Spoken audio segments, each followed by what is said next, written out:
যেমন কেউ আমার কথা কষ্ট নেবেন না, আমি জাস্ট বাস্তবতাটা বলছি। মালয়েশিয়াতে ধরেন এখন আমাদের একটা নতুন প্ল্যাটফর্ম এই আন্দোলন পরিচিত নেতৃবৃন্দের দ্বারা গঠিত হয়েছে, জাতীয় নাগরিক পার্টি, এবং তাদের একটা প্রবাসী শাখা নাগরিক নাগরিক কমিটির প্রবাসী চ্যাপ্টার হয়েছে।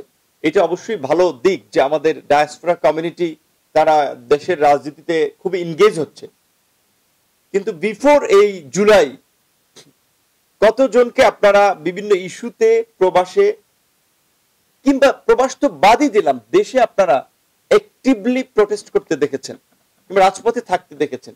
বিপরীত দিকে যদি দেখেন যে আমরা এই 2018 সালের এই কোটা সংস্কার আন্দোলন এবং নিরাপদ সড়ক আন্দোলনের মধ্যে দিয়ে আমি মনে করি যে সাহসী এবং বিপ্লবী প্রতিবাদী যে তারুণ্য আসলে সামনে এসেছিল, যারা রাষ্ট্রের এই অনিয়ম অসঙ্গতির পাশাপাশি রাষ্ট্রীয় বর্বরতা খুব সচক্ষে প্রত্যক্ষ করেছে। নিরাপদ সড়ক আন্দোলনে সে সময় বলে হেলমেট বাহিনীর তাণ্ডব, কিংবা কোটা সংস্কার আন্দোলনে আমাদের নিরীহ শিক্ষার্থীদেরকে কিভাবে হামলা করা হয়েছে বিভিন্ন জায়গায়। রাজশাহী বিশ্ববিদ্যালয়ের ছাত্র তরিকুল, আপনাদের মনে আছে যদি ফেসবুক ইউটিউবে যান ভিডিওটা পাবেন, কুকুরের মতো রাজশাহী বিশ্ববিদ্যালয়, দেশের টপ একটা বিশ্ববিদ্যালয়, পিটিয়ে তার মাজার হাড় ভেঙে দিয়েছিল, এবং যে হাড় ভেঙে দিয়েছিল সে খুব দাম্ভিকতার সাথে সাক্ষাৎকার দিয়েছিল টেলিভিশনে যে কি হয়েছে, ওরা সরকারের বিরুদ্ধে, শেখ হাসিনার বিরুদ্ধে কথা বলেছিল, মুক্তিযুদ্ধের বিরোধী